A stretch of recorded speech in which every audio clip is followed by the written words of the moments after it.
யா அய்யுஹன்னாஸ், மக்களே, இன்னா ஹலக்னாகும் மின் தக்கரி வ உன்சா, நிச்சயமாக நாம் உங்களை ஒரு ஆண் ஒரு பெண்ணிலிருந்து தான் படைத்தோம் என்பதாக அல்லாஹ் சொல்கிறான். ஆதம் அலைஹிஸ்ஸலாத்து வஸ்ஸலாம், ஹவ்வா அலைஹா அஸ்ஸலாத்து வஸ்ஸலாம் இருவரின் மூலமாக வந்தவர்கள் தான் நீங்கள் என்பதாக அல்லாஹ் தஆலா திருக்குர்ஆன் ஷரீஃபிலே சொல்லுகிறான். அல்லாஹ் தஆலா முஸ்லிம்களே என்று அழைத்து சொல்லி இருக்கலாம், மூமின்களே என்று அழைத்து அல்லாஹ் சொல்லி இருக்கலாம். ஏன் பொதுவாக மக்களே என்று அல்லாஹ் அழைத்து சொல்கிறான் என்று சொன்னால், மக்களிடத்திலே ஒரு கொள்கை இருக்கிறது.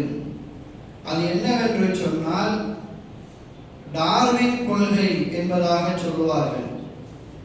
மனிதன் அவன் மனிதனாகவே பிறக்கவில்லை, குரங்குகளாகத்தான் ஆதி காலத்திலே மனிதர்கள் இருந்தார்கள். கொஞ்சம் கொஞ்சமாக உருமாற்றம் அடைந்து கடைசியில் தான் மனித உருவத்திற்கு மனிதர்கள் மாறினார்கள் என்பதாக டார்வின் என்று சொல்லப்படக்கூடிய ஒரு விஞ்ஞானி அவர் சொன்னார். அதையும் சிலர் ஏற்கத்தான் செய்தார்கள். இது தவறு, இப்படி ஒரு கொள்கை கிடையாது என்பதனை அல்லாஹ் தஆலா இந்த வசனத்தின் மூலமாக சொல்லித் தருகிறார்.